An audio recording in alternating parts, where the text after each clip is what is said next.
The Price of Wealth, Part 1. The price of wealth. In the dusty village of Emus, hunger was no longer just a feeling. It was a way of life. It crept into the bones, made the eyes hollow, and turned laughter into silence. For Obinna, the last born of a family of 5, life had always been a test of endurance. His father, Pornoyo, once a proud hunter, had long given up the chase. His old rifle hung on the wall like a ghost of the past. Obinna's mother, Amara, sold firewood at the market but barely made enough to feed them once a day. Obinna had talent. He was intelligent, hard-working, and visionary. But vision is useless when there's no light to guide it. He would often go to school on an empty stomach, pretending to understand what the teacher was saying while his mind drifted to the smell of akara from nearby food vendors. The shame of poverty ate deeper than the hunger itself. When he turned 19, Obinna left for Lagos. He didn't say goodbye to anyone except his mother. With her hands shaking, she gave him the last 2,000 she had saved from selling firewood. "My son," she whispered, "don't forget where you come from, and don't let the world change your heart." He nodded and promised. But Lagos had plans of its own. Lagos was a beast with flashing lights and no mercy. Obinna lived under the bridge for a while, bathing with sachet water and eating once a day, if at all. He eventually got work at a Loba international market, selling phone accessories for a harsh and greedy boss, Mr. Kolu, who promised to settle him after 5 years. Obinna worked like a machine. But when his settlement time came, Mr. Kolu accused him of theft. Obinna was beaten by area boys and disgraced. He left that shop with nothing but torn clothes and a broken spirit.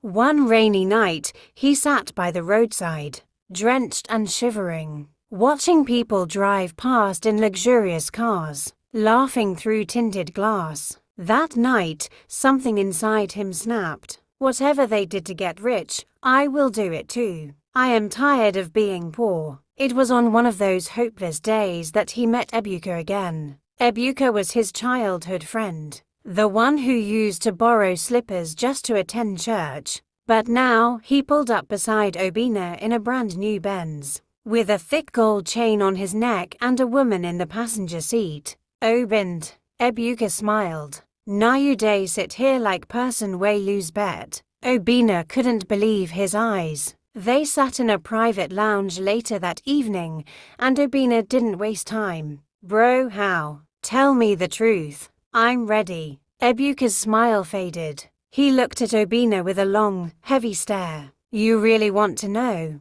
Obinna nodded. "Then meet me tomorrow night, behind Maryland flyover, alone." That night was cold. Obinna's heartbeat raced as he followed Ebuka into a forest path that led to a strange compound. It was guarded by men in red robes. In the center was an ancient man with white hair, seated in silence. The ritual house smelled of herbs and secrets. Compound, it was guarded by men in red robes. In the center was an ancient man with white hair, seated in silence. The ritual house smelled of herbs and secrets. "You want to be rich?" the elder asked. "Yes, Boba. You must offer something of great value, something you will never get back." Obinna was ready to give money, blood, even his sleep, but the elder's words shook him. "You will give up your power as a man. You will never father a child. You will have wealth, but your body will no longer serve your desires. Are you ready?" Obinna hesitated. "No children," he whispered. The elder smiled coldly. "Not in this life, but you'll never know poverty again." He thought of his mother, his father, his disgrace at Aloba.